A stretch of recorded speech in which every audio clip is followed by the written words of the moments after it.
au départ, on devait créer une station balnéaire avec son équipement. Bien. Pour qu'il y ait une station balnéaire, vous avez effectivement 130 000 personnes qui viennent. C'est à peu près ça. Ouais, 110 000. Si vous voulez 130 000, c'est normalement ce qui était prévu au départ pour toute la zone grand-motoise qui comprend Carnon, Palavas, Le Gros, qui est largement dépassé aujourd'hui, largement. Mais bon.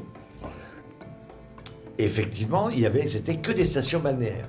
La programmation de l'ALR, c'était de faire des pôles balnéaires pour bloquer les congés payés et les étrangers, surtout les étrangers. De Gaulle, c'était surtout les étrangers.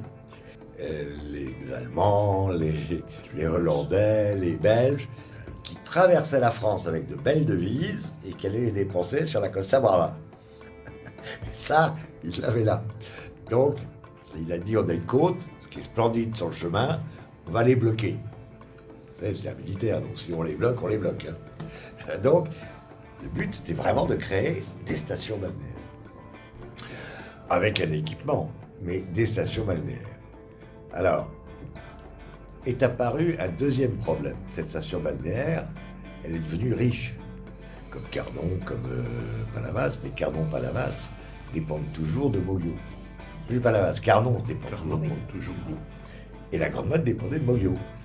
Or, ça plaisait pas du tout aux grands motois. Ça plaisait beaucoup aux gens de Moyo. Si, parce que ça rapportait beaucoup et eux, ils en s'en servaient pour autre chose que pour enrichir la Grande Motte. Donc, il y a eu une bagarre importante et un jour, grâce à Couveil, on a eu le droit à une mairie pleine et entière et à une commune pleine et entière. Mais quand vous obtenez votre indépendance, il faut créer une mairie.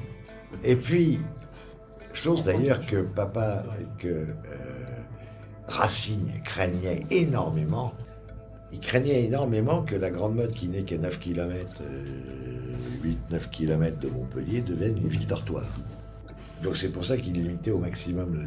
Mais il y a beaucoup de gens qui ont voulu vivre à la Grande Motte. Tellement agréable. Bah oui.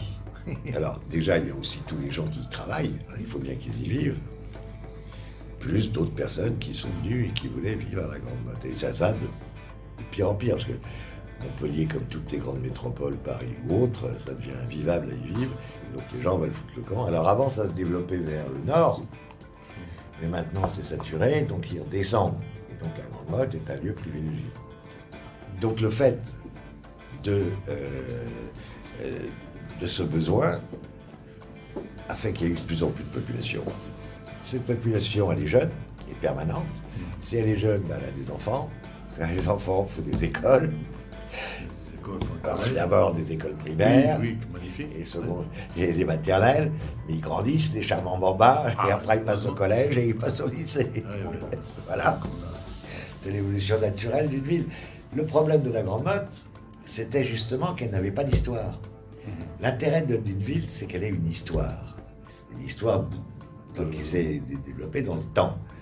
Et mon père me disait tout le temps, le problème des villes nouvelles, c'est qu'elles n'ont pas d'histoire.